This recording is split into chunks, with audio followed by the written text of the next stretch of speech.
What is going on, guys? Welcome back to another video. Today we're recapping the Carolina Panthers losing at home to the Philadelphia Eagles 28-23. Now, I predicted this game pretty closely, but I predicted it the other way. I predicted the Panthers to win 28-24. So, I mean, it is what it is. I wasn't surprised that the Philadelphia Eagles would win this game, and in the same fashion, I thought they would win this game. It was very tight till the end. Carolina had a lot of opportunities towards the end of the game to put this game away, and they did not, meaning come back and win the game. But they looked good in the beginning. Philadelphia wasn't that good on offense coming out, but they really stepped up towards the end of the game, and Carolina completely crumbled. And this is weird because if you look at the penalties, you've got the Philadelphia Eagles with the most penalties they've had since 2010, the most yards racked up in penalties since 2010. 10 penalties, 126 yards. That's a lot of yards, guys. But when you look at Carolina, 1 penalty for 1 yard. So if you were to just look at the penalties, you would probably think that Philly lost this game because of undisciplined football. But it was really because of Carolina just not capitalizing on their opportunities, and Philadelphia could have won this game in a blowout anyway, but Carolina, again, not capitalizing on their opportunities, some questionable play calling towards the end of the game, and they had a lot of mulligans as well. So because they probably wouldn't have gotten the touchdown had they not get that roughing the passer call on the delay of game. As you guys know, towards the end of the game, right before Cam Newton did his Superman leap, that should have been a touchdown, the Superman leap, it was a delay of game on Carolina's offense, but as the whistles were called, I believe it was Barnett, rookie out of Tennessee, hit Cam Newton on the ground after the whistles were called, and it was a stupid play. He hit him, and there was a free 15 for Cam Newton and his offense, and they wound up scoring there. You know, they could have walked out of there with a field goal, and this would have been 28-20 or something like that. So, or 28-19. So, they had a lot of opportunities and a lot of mulligans in this game, and they still couldn't capitalize on it. And it was kind of beyond me because, I mean, the Philadelphia defense, as far as their secondary was playing pretty well. Rasul Douglas only had 2 tackles, had 3 pass defense, had, I believe, just 1 interception, but he could have had 3 interceptions in this game, all 3 on different drives. So yeah, he could have had 3 interceptions in this game alone, but he dropped them. So the Philadelphia defense playing extremely well and really beating expectations, because you guys know going into the season, and I think Philly fans as well, they were really afraid of that secondary because it is not good. You've got rookies starting there. You've got, people like Patrick Robinson, Jalen Mills starting there, but they're doing an okay job. And I'm guessing it's got to be the pass rush because you don't have much time in the pocket. Cam Newton was pressured a lot in this game. He just had to throw it out. He made some weird throws. That's the effect, the cause and effect of pass rush for you. It makes your secondary look a lot better than it actually is, but no credit away from the secondary in this game. They played well, very well. So, in this game, you've seen a lot of what Christian McCaffrey is. He's not the running back you guys thought he was coming out of college, out of Stanford. A lot of people thought that maybe he could fit this power run scheme. I was not buying it whatsoever. I still don't think he's an 8th overall pick. He had 10 receptions, yes, and he made some key catches, had a touchdown, had a 4th down conversion, but he had 56 yards on there, and then rushing the ball, he had 4 carries for 8 yards, guys. He's not an 8th overall pick. In no way will he even be a Rookie of the Year considered.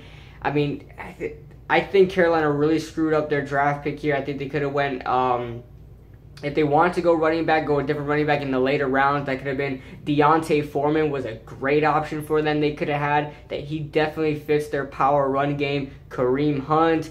but I don't think anybody knew Kareem Hunt was going to be who he is today.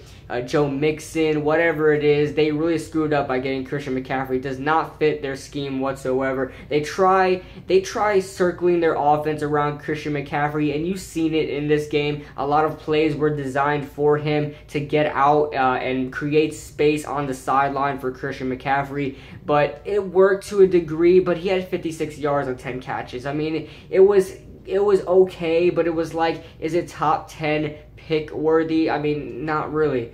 So there, it furthers my point there that Christian McCaffrey shouldn't have been not even a top 10 pick, and not even for the team that he was chosen to, or drafted to. So late in the game, let's talk about late in the game. There was about 3 minutes or so left in the game, and Carolina is already 5 points down, just 5 points down. It's 28-23 already, which was the final score. It was 28-23 with like 3.5 minutes left to go. And why are you trying to move down the field in Hail Mary fashion? It was like first down and 10, but at like near midfield, and you're just lobbing the ball up 3 straight times. One of them was almost intercepted by Rasul Douglas, who that should have been a catch. That was a complete gimme. That didn't work out too well. And then I know there was another play. There was a wheel route for Christian McCaffrey. This is another example of them circling their offense around Christian McCaffrey because they were trying to create space for him. And for the most part, Christian McCaffrey was open if Cam Newton were to throw that ball a little bit earlier and a little bit more accurately. But Malcolm Jenkins was in coverage. He was a good 1 or 2 yards behind Christian McCaffrey, had a step on him. Nobody was in front of Christian McCaffrey. That could have been a touchdown. Cam Newton waited a little late. He threw the ball, and it was underthrown, so there was no way Christian McCaffrey was getting that. I don't think it was so much underthrown. It just had so much trajectory on it that it took a while for the ball to get there, and it was thrown out of bounds anyway, so Christian McCaffrey had no chance on the football. And then the third time, now this one is going to look like, wow, Cam, that was such a bad pass, but if you look at Russell Shepard, who was the intended target on that play, Russell Shepard looked like he was supposed to run a post because he made the move to go post, but I don't know, he kind of made a double move. I think the play call initially was a post, but Russell Shepard kept going forward. Cam Newton thought that Russell Shepard was running the post. He threw it there with anticipation of the post route, and it was wound up being intercepted. So it's both of their faults, and it's definitely the play calling was very bad. To throw the ball 3 times down the field when you just need a first down, and that was after the 4th down conversion by Christian McCaffrey. You guys just learned your lesson that you need to just get the first down. You learned your lesson. You do not want to get into a 4th down situation once again. And they keep throwing it down the field. All you need to do is get some first downs, build distance lessen the distance between you and the end zone. Just chip away at the clock. On top of that, it is not smart, especially with Carson Wentz, who is really getting up there as a passing quarterback, can move the pocket, make plays with his feet, just extend plays like Ben Roethlisberger or Aaron Rodgers. You do not want to give Carson Wentz a lot of time. We're talking about 3 minutes right now. Say you score on one of those vertical plays right there. You give Carson Wentz 3 minutes on the clock, I guarantee you he's scoring after what he's done to your defense. I guarantee you he's scoring another touchdown, and again, you have to fight for another touchdown at the end of the game. And it was just bad, just terrible play calling towards the end of the game. And then you go down, Philadelphia gets the ball after, being intercepted. Go 3 now, and again, Carolina has a chance to win this game with 2 minutes left on the clock. They punt the ball off, and Carolina again has another opportunity. They couldn't capitalize on it, and Cam Newton winds up being intercepted once again. And the first throw was terrible. It was tipped, almost intercepted. It was really bad. It was really bad. Then Cam Newton threw a terrible pass. It was a complete duck. It was supposed to be a low pass, so only Christian McCaffrey can get it. But it was so badly thrown. It was so wobbly. There was no spiral on it. It just looked like he lobbed it there. He was under pressure, and that's another cause and effect of the pass rush. The defensive line for the Eagles had a great day rushing the passer, and especially against Cam Newton, who can shift the pocket. So, like I said, just terrible play calling at the end of the game led to Carolina losing. After all the mulligans they had in this game, they still couldn't come up with the win. So let's go over the stats. Carson Wentz, 16 of 30, 222 yards, 3 touchdowns, no interceptions, had a quarterback rating of 110.7 out of 158.3. That is phenomenal. That he did great this game, and you really couldn't blame anything on Carson Wentz. Sure, he had just over 50%, completing 50% of his passes, just over that. But I mean, most of it weren't his fault. Zach Ertz dropped a pass. Nelson Aguilar dropped a few. I know Alshon Jeffery couldn't come down with about 2 or 3 of them, or 1 or 2 of them. So they're not all his fault. As far as Cam Newton goes, 28 of 52. You're talking about 52 attempts, and you only have 239 yards to show for it. That shows how badly he struggled in this game. And you start to question now, was that bad New England's defense making him look good because he had a great day on New England's defense, scoring 33 points on them? And then you're talking about scoring 27 on Detroit, in which he threw for a lot of yards, and Ed Dixon was a big part of the offense. Ed Dixon was relatively silent, non-existent in this game. Kelvin Benjamin was the main man in this game. And for the most part, he dropped a few passes. So, I mean, Cam Newton really struggled in this game. And I have him on fantasy, man. I mean, he scored a decent amount of points for me, and I have Kelvin Shepard as well, so I need that duo. I always have to have my quarterback and one of his receivers on there. But anyway, he threw 3 interceptions as well. Bonehead interceptions. Could have had 5 interceptions in this game. Quarterback rating of 48.5, deservingly so. By the way, Carson Wentz was sacked 3 times for 13 yards, and Cam Newton twice for 14. We move on to the rushing for the Philadelphia Eagles. LeGarrette Blount, 14 attempts, 67 yards, and a 4.8 yard average. I don't understand what is Philadelphia's objective in not using LeGarrette Blount too much. 14 carries, that's decent. But I think you can get a good 20 carries out of LeGarrette Blount. And I'm talking about those 20 carries can get him to the 100 mark. I mean, he has the ability to break plays out. He's not the most elusive of running backs, but he has some good vision. We saw that where he ran right up the middle and he completely stopped. As a big back like that, to stop and shift direction and completely break the ankles of cornerback Damian Worley to gain another 7 or 8 yards there. I mean, shows you that he has some good vision there. And I don't know, if you give him 20 more carries, if you give him 20 more, if you give him 20 carries or something like near that range, I think he can get a consistent 90 to 100 yards every game. But I don't know what it is. They're using Kenyon Barner. He had 5 carries too many. He had 5 carries for 7 yards. He did nothing. Corey Clement had 2 for 2. You can tell there's no running back production other than LeGarrette Blount at this point. Wendell Smallwood is out. He's a very productive runner for you. He's out. You know Darren Sproles is out. So, I mean, you're just going to have to, pound the rock with LeGarrette Blount. Carson Wentz did all right on the ground as well. Got some yards where he needed it. He came up short a couple times, but he definitely still made plays. 6 carries for 25 yards. And then we go on to Cam Newton. He was their leading rusher this game. I'm telling you guys, I don't know what they were thinking in the front office drafting Christian McCaffrey. They know they had some offensive struggles running the ball because they used to be great running the ball. You know, when you had Mike Tolbert there, he was great as far as being the fullback / running back for you guys, lining up in the option in the pistol. Running those option plays with a fullback and a tight end and a running back behind you and like a full house formation. You guys were always in there pounding the rock. You didn't know who was going to get the football, but now it's very obvious. It's either going to be Cam Newton or it's going to be Christian McCaffrey out the backfield. Christian McCaffrey doesn't even get carries as a running back anymore. He just doesn't. He had 4 carries this game.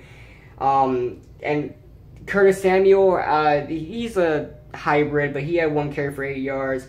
Christian McCaffrey, 4 for 8. Fozzie Whitaker left this game with an injury, had 1 carry for -3 yards. And Jonathan Stewart, 8 carries, -4 yards. This guy is washed up. He's not good anymore. And that may be because of losing Mike Tolbert, who was a great fullback for them.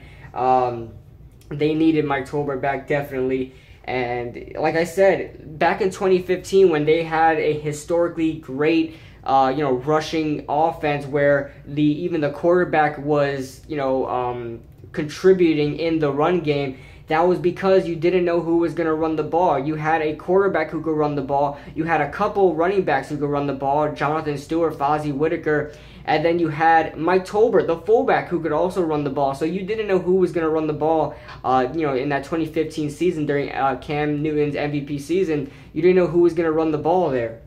So that's why they were so successful there. Now it's become very obvious that Christian McCaffrey is struggling running the ball. So they're not really scared of him coming out the backfield. They're really going to pay attention to Cam Newton.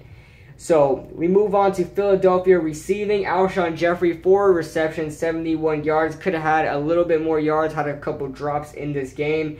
He was targeted 10 times this game. So, there was one time where Carson Wentz was trying to get him down the field. Couldn't get that as well. They couldn't connect. They weren't on the same page. Think about if Alshon got those targets. He could have had way over 100 yards. Nelson Aguilar had a pretty good game. Had a really good touchdown as well in the slot. And, with this new, leaving Chip Kelly, and I know everybody didn't like Nelson Aguilar, and I think it was because of Chip Kelly, because ever since Chip Kelly left, Nelson Aguilar has been absolutely, he's been beating expectations.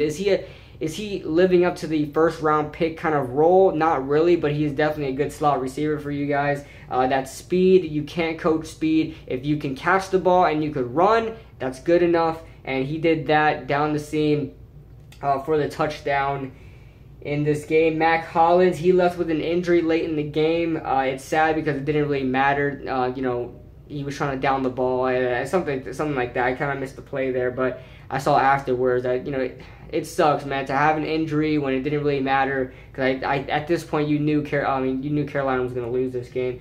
So Mac Hollins contributed 2 receptions, 38 yards. Surprisingly, Zach Ertz was pretty silent in this game. He was mostly used as a pass blocker because Carolina, I'll get into the defense in a few, but it was really ridiculous.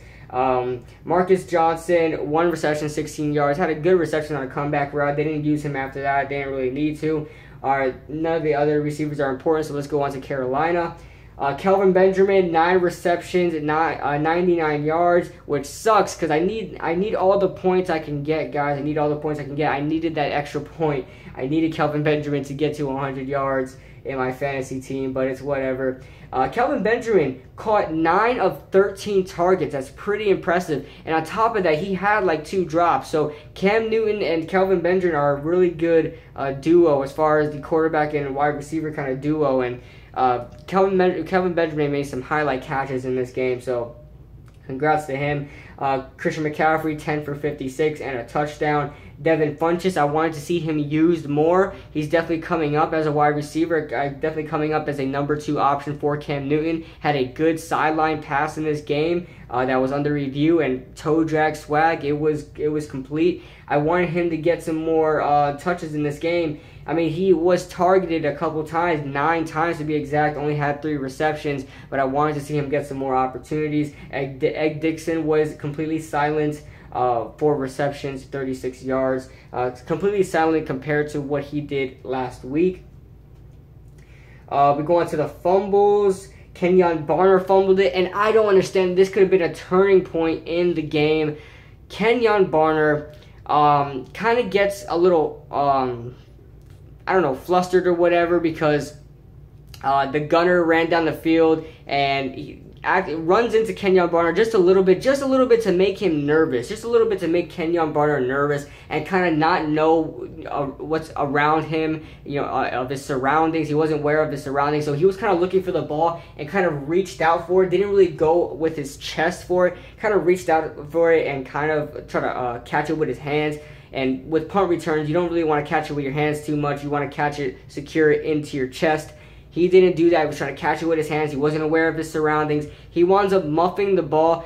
Damian Worley was right there to get the ball, and I don't know what the hell he was thinking. I mean, he had more than enough time. I know when you're running full speed, you have to shift your momentum and to the other way, and he kind of slipped on that, which is fair enough, but he had so much time. I mean, it looked like he completely stopped, looked at it like, wow, the football is on the ground, and he just sat there and looked for it. And then the Philadelphia Eagle, I don't know who it was exactly that came up and recovered the ball. I think it was Patrick Robinson. He came up and recovered the ball. And I was like, oh my God, that could have been a turning point in the game. That could have been right there.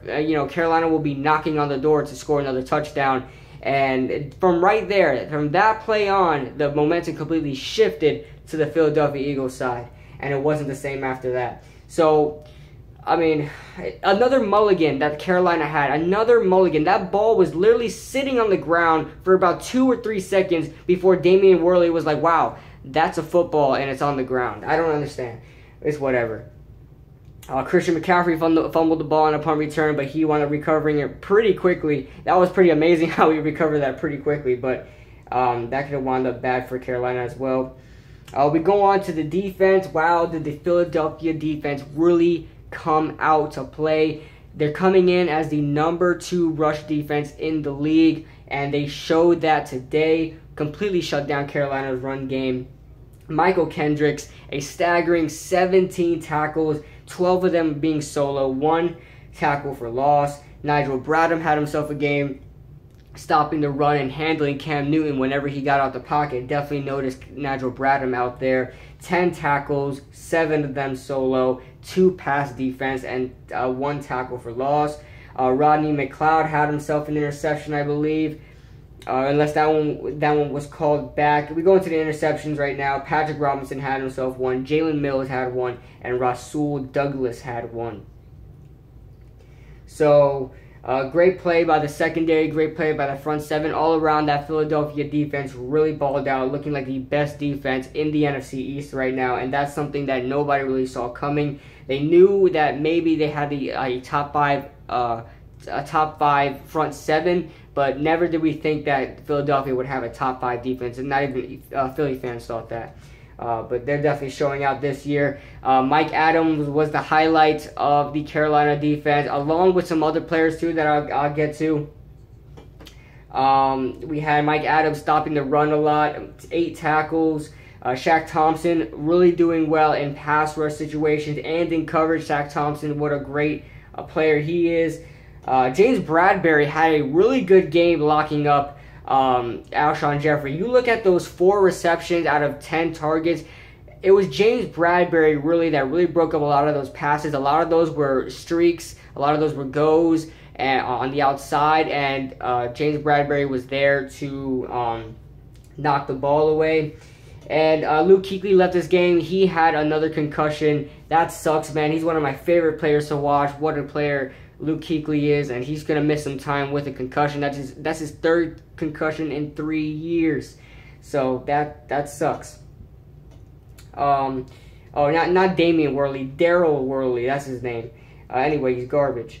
So let's get on to the Carolina defense and this Carolina defensive coordinator who literally blitzed. I'm talking every single down, and if it wasn't every down, it was a couple down that they weren't blitzing, fine. But never did I see just a 4-man rush, a typical 4-man rush on at least every drive. The majority were blitzes, and it was so bad because you know what Carson Wentz is. For the most part, it was working in the beginning, but you can tell that defense was getting worn out from blitzing all the time. It was starting to get to the point where later in the game, they weren't effective at all with the blitz. They were trying to take over the tackle spots. Jason Peters, he's great, but that right tackle spot, Lane Johnson is out, so they're gonna attack that right tackle spot. They blitz James Bradberry, they blitz Daryl Worley, they blitz Shaq Thompson, they blitz Thomas Davis, they blitz Luke Kuechly, they blitz that Mayo. I forgot his first name. David Mayo. They blitzed David Mayo when he came in for Luke Kuechly, and boy, did he have a game stopping the run.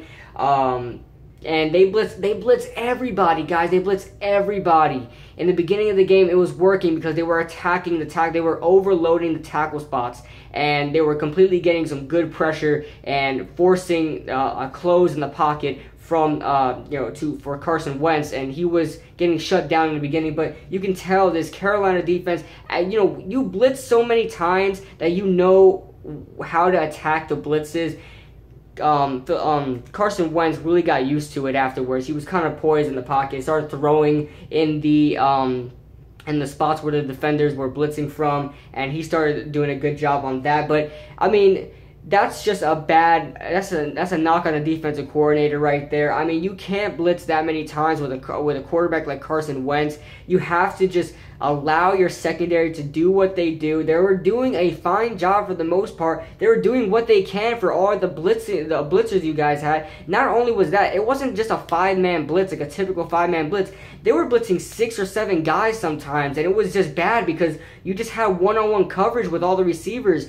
And I don't know. And the fact that they didn't adjust is part of the reason why they lost this game. So definitely the blame has to go apart to the defensive coordinator for the Carolina Panthers. I don't know his name. After Sean McDermott left, I don't know what the new defensive coordinator's name, so you got to forgive me on that. But yeah, for all in all, the Eagles squeak out with this win. They play some undisciplined football as far as the penalties go, some stupid penalties from the Philadelphia Eagles.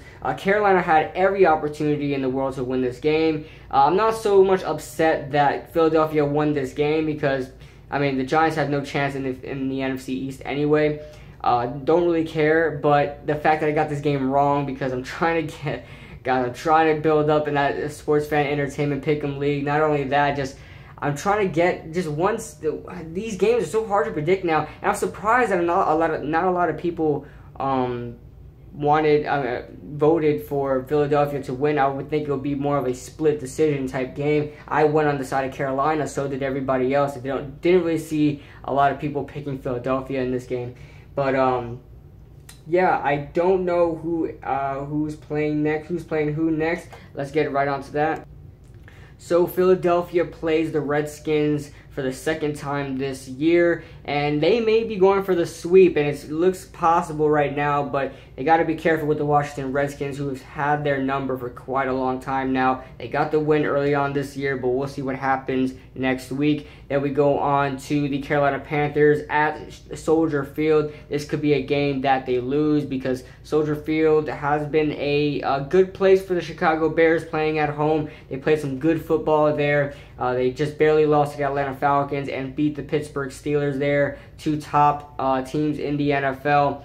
So we'll see what happens with the Carolina Panthers. They play like they did tonight, and they'll definitely lose that Chicago Bears game as well. So the game MVP for the Philadelphia Eagles, I'm going to give it. See, I don't like always giving it to the quarterbacks, to offensive players. I'm gonna give it to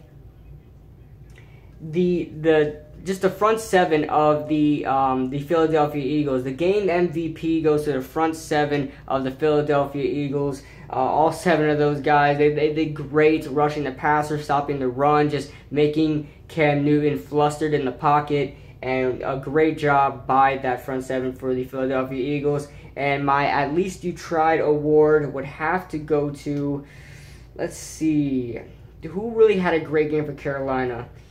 Who really had a great game for Carolina? You could say the defense did.